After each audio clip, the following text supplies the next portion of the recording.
Corona virus को लेकर आज हम आपको कई तरीके की जानकारियां देते हैं। कुछ नई स्टडीज़ सामने आई हैं, जिनमें एक स्टडीज़ में तो यह बताया जा रहा है कि कैसे ये खून का थक्का जमा रहा है और कैसे खून को पतली करने वाली दवाइयाँ लोगों को दी जा रही हैं ताकि उनकी जान बच सके। दूसरा यह कि कैसे इसके जीनोम पर अध्ययन चल रहा है और ये कैसे म्यूटेशन कर रहा है। भारतीय वैज्ञानिक इसके प्रयास में जुट गए हैं। और तीसरी बात ये कि यह जल्द ख़त्म होने वाला नहीं है। वैज्ञानिक इस बात के संकेत दे रहे हैं। नई स्टडी में इस बात का खुलासा किया जा रहा है कि हमें सामाजिक दूरी पर ही निर्भर रहना पड़ेगा। कम से कम 2 साल तक कोरोना काल चल सकता है। आइए अब आपको विस्तार से इन सभी बातों के बारे में बताते हैं। एक नई स्टडी में खुलासा हुआ है कि खून को पतला करने वाली दवाएं कोरोना मरीजों के लिए जीवन रक्षक बन रही हैं।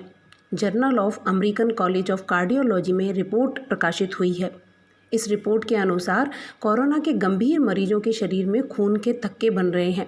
ये जानलेवा साबित हो रहे हैं। इसलिए खून पतला करने की दवाओं से आधे मरीजों की जान बचाई जा रही है। यहाँ कार्यरत डॉक्टर फस्टर ने बताया कि उन्होंने देखा कि कोरोना वायरस कैसे मरीजों के खून को जमा रहा है। इसके साथ ही रेमडेसिविर दवा भी कोरोना के मरीजों को बचाने में कारगर साबित हो रही है। डॉक्टर फस्टर के अनुसार जिन मरीजों को खून पतला करने की दवा दी गई, उनमें मरने वालों की संख्या घटकर आधी रह गई। उन पर कोरोना का असर कम दिखाई दिया। जिन्हें यह दवा नहीं दी गई वो मारे गए। यही नहीं, खून पतला करने वाली दवा की वजह से बेहद गंभीर मरीजों का सर्वाइवल भी बढ़ा है। आपको बता दें, अमेरिका समेत पूरी दुनिया में कोरोना वायरस मरीजों के शरीर के अंदर बह रहे खून को जमा दे रहा है। वहीं अब भारतीय वैज्ञानिकों ने भारतीयों के जीन पर भी परीक्षण शुरू कर दिया है। हैदराबाद स्थित centre for cellular and molecular biology में यह अध्ययन शुरू हो चुका है।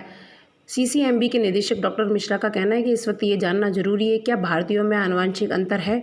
क्या यह अंतर निर्धारित कर रहा है कि हम वायरस को कैसे संभालते हैं। इन सवालों के जवाब हासिल करने के लिए यह अध्ययन शुरू हो चुका है। इसके परिणाम आने में भले ही कुछ समय जरूर लगेगा, लेकिन वैज्ञानिक शायद इस निष्कर्ष पर पहुंच सकेंगे कि भारत में कोरोना का असर अलग क्यों है।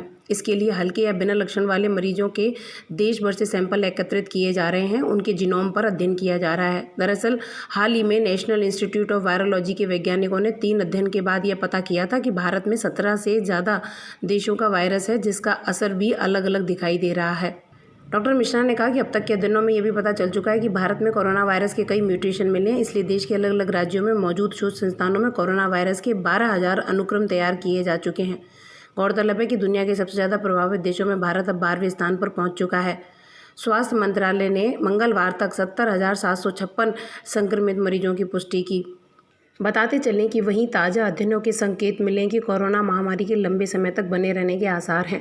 शोधकर्ताओं का कहना है कि दुनिया भर में सिर्फ एक दौर की सामाजिक दूरी से काम नहीं चलेगा। हमें अगले 2 साल तक के लिए बचाव के इंतजाम करने होंगे। Harvard HT. Chan school of public health के महामारी विशेषज्ञों का कहना है कि निकट भविष्य में संक्रमण थमना मुश्किल है।